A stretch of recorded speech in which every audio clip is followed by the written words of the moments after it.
কোথায় যাচ্ছ তুমি? আমি মায়ের সঙ্গে চলে যাচ্ছি এখান থেকে সারা জীবনের জন্য আমাদের গ্রামে।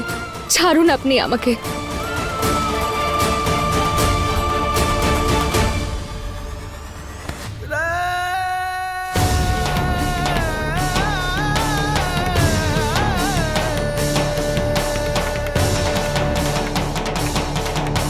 কোথাও যাবে না তুমি, এখানেই থাকবে তুমি। কেন যাব না ডাক্তার বাবু?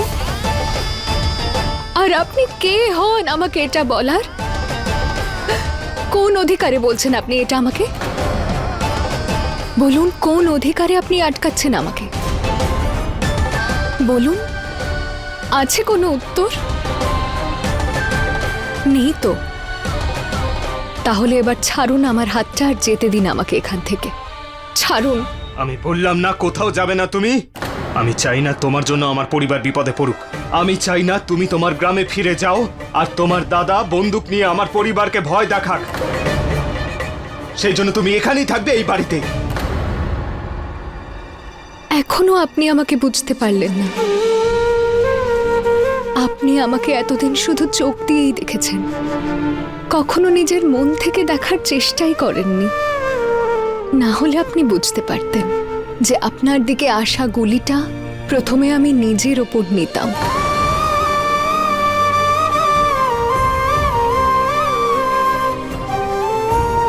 কিন্তু আপনি চিন্তা করবেন না, আমি কাউকে এই সত্যিটা বলবো না, আর কেউ আপনাকে জোর করবে না এই জোর করে বিয়েটা পালন করার জন্য। আমি তোমার কোনো কথা বিশ্বাস করতে চাই না। তুমি তো আজও চলে যাচ্ছিলে, তারপর নিজের পরিবারকে এখানে নিয়ে চলে আসো। তাই তুমি এখানেই থাকবে, নাটক করতে থাকবে আমার স্ত্রী হবার, যতক্ষণ না তোমার পরিবারের লোক চলে যাচ্ছে। আর ওদের চলে যাবার পরেও তুমি এখান থেকে ফিরে যাবে না, এখানেই থাকবে। এবার তুমি এই সম্পর্কটাকে গয়না মনে করো বা শিকল, তোমাকে এটা পালন করতেই হবে।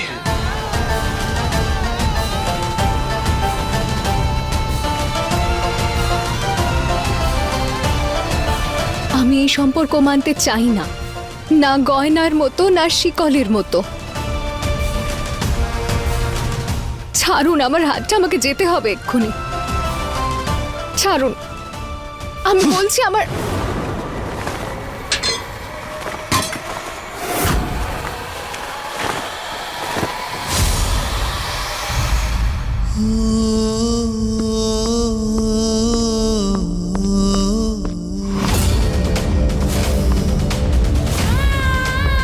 কেউ আসছে, তাড়াতাড়ি সরাও এটা আর বেরো।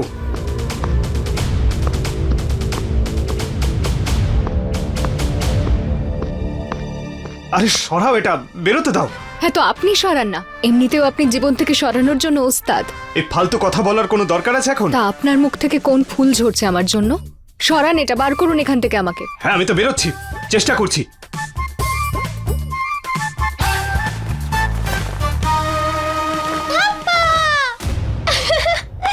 দেখলে তিন্নি কিরকম খুঁজে বের করলো।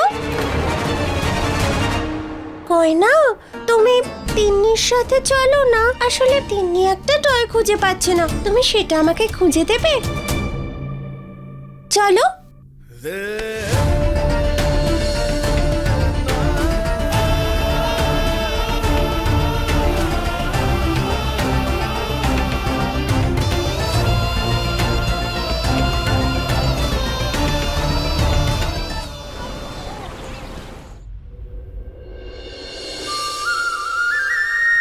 ঠিক আছে রে মা, তুই নিজের আর জামাই বাবার খেয়াল রাখিস।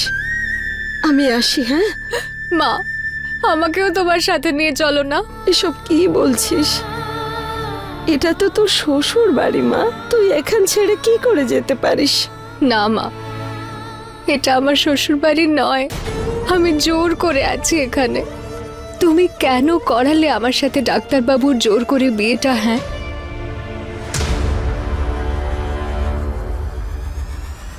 তুমি তো জানতে যে আমি কতটা অপছন্দ করি এই জোর করে বিয়ে দেওয়াটা, আর তুমি সেই সুতোতেই বেঁধে দিলে আমার আর ডাক্তারবাবুর সম্পর্ক। আমাকে ক্ষমা করে দে মা, আমার কাছে আর কোনো রাস্তা ছিল না।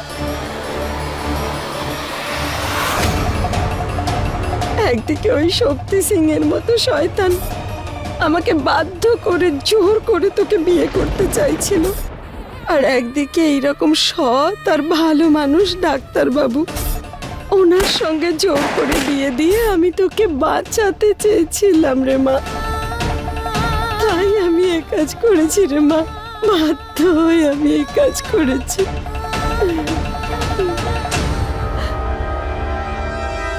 কিন্তু আমি ডাক্তারবাবুর সঙ্গে জোর করে বিয়েতে এতটুকু খুশি হইনি মা। আমি ভালো নেই এখানে, কেউ ভাবে না আমার কথা একটু, কেউ চায় না মা আমি এখানে থাকি। মানছি যে জামাই বাবার বাড়ির লোকেরা এখনো তোর ওপর রেগে রয়েছে এভাবে বিয়ে হওয়ার জন্য, কিন্তু জামাই বাবা তো তোকে আপন করে নিয়েছে বল, কত খেয়াল রাখে তোর। জামাই বাবার মতোই না তোর শ্বশুর বাড়ির সবাই একদিন দেখবি রাগ ভুলে গিয়ে তোকে আপন করে নেবে। আপনি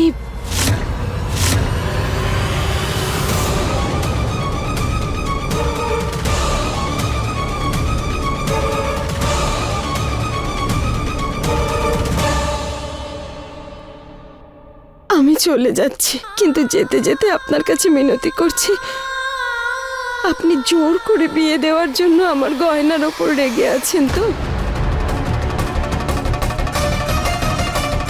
কিন্তু ওর এতে কোনো দোষ নেই, আমি সত্যি বলছি। সম্ভব হলে ওকে ক্ষমা করে দেবেন, ক্ষমা করে দেবেন ওকে।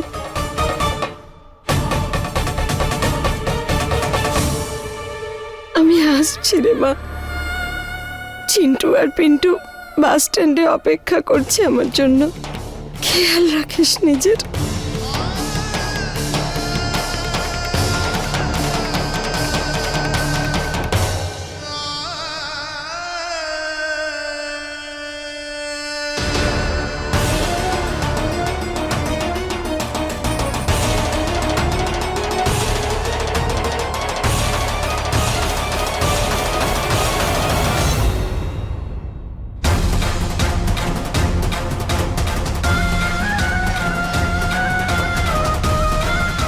এই মেয়ে, কি এইসব?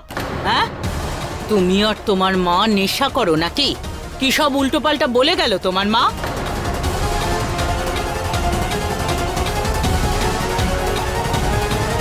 যখন তোমার মা তোমার জোর করে বিয়ে দিয়েছে তখন তোমার স্বামীর কাছে ক্ষমা চাইবে, তার বাড়ির লোকের কাছে ক্ষমা চাইবে। আমার কাছে কেন ক্ষমা চাইছে? তুমি কি আমার পরিবারের বৌমা নও তো? যাকে, আমি তোমাকে এটা বলতে এসেছিলাম যে দেখো, নবরাত্রির পুজো আসছে, তাই আমরা কোনো গরিব মানুষকে কষ্ট দিতে চাই না। সেই জন্য তোমার মায়ের কথা ভেবে তোমাকে শেষবারের মতো ক্ষমা করছি। এত বড় নাটকটা যে করেছো তারপরেও, বুঝেছো? কিন্তু এটাই শেষবার। এরপরে তুমি যদি আর কোনো গন্ডগোল করো তাহলে আমার থেকে খারাপ কেউ হবে না। বুঝতে পেরেছো তো? হ্যাঁ বলে মাথা নাড়ো।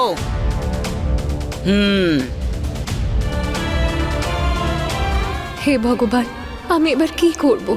একদিকে মায়ের আকাঙ্ক্ষা আর অন্যদিকে ডাক্তারবাবুর সঙ্গে জোর করে বিয়ে আর ওনার পরিবারের সম্মান। এখন আমি কোন দিকে যাব?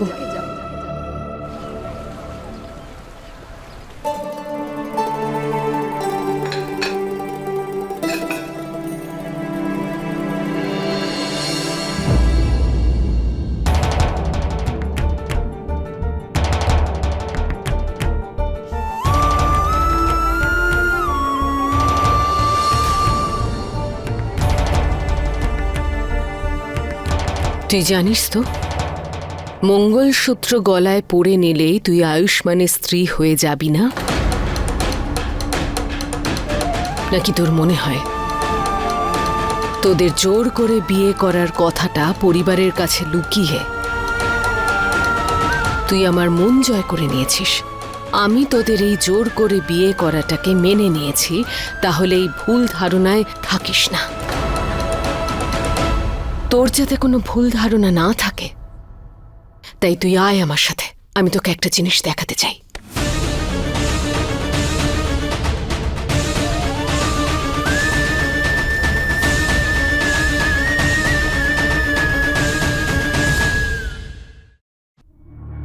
ঠাকুরমশাই, আপনি বলেছিলেন আয়ুষ্মানের প্রথম স্ত্রীর প্রাণ সংশয় আছে। এই জন্য আপনার কথা মতো আমি আলিয়ার আগে গয়নার সাথে ওর বিয়ে করিয়েছিলাম। তাহলে আলিয়া আর আয়ুষ্মানের বিয়ের নিয়মকানুনে বিঘ্ন কেন ঘটছে?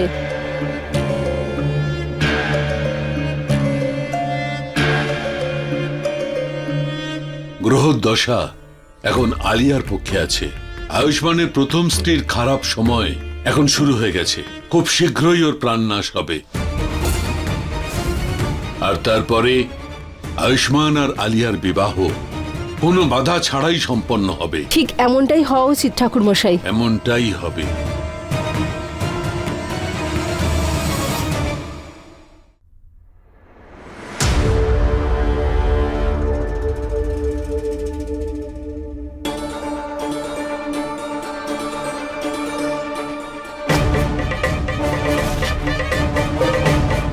এই দেখ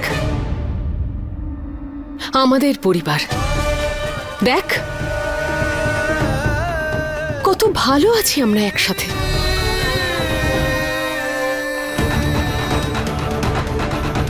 আর এই যে আলিয়া, যে আমাদের পরিবারের অ্যালবামের একজন অংশ হতে চলেছে। জানিস কেন? কারণ ও এই পরিবারের অ্যালবামের অংশ হওয়ার যোগ্য। আয়ুষ্মানের সঙ্গে একমাত্র ওকেই মানায়। শিক্ষিত, আয়ুষ্মানের সঙ্গে কাঁধে কাঁধ মেলাতে পারবে। আর তুই কোনোভাবেই যোগ্য নোস আমার আয়ুষের। সেই জন্য আমার কথাটা শোন, আর এই পরিবারের ফটো অ্যালবামের অংশ হওয়ার চেষ্টাও করিস না।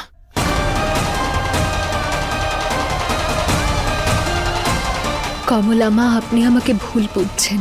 আমি আপনাকে কিভাবে বিশ্বাস করাবো যে আমার মনে এসব কিছু নেই?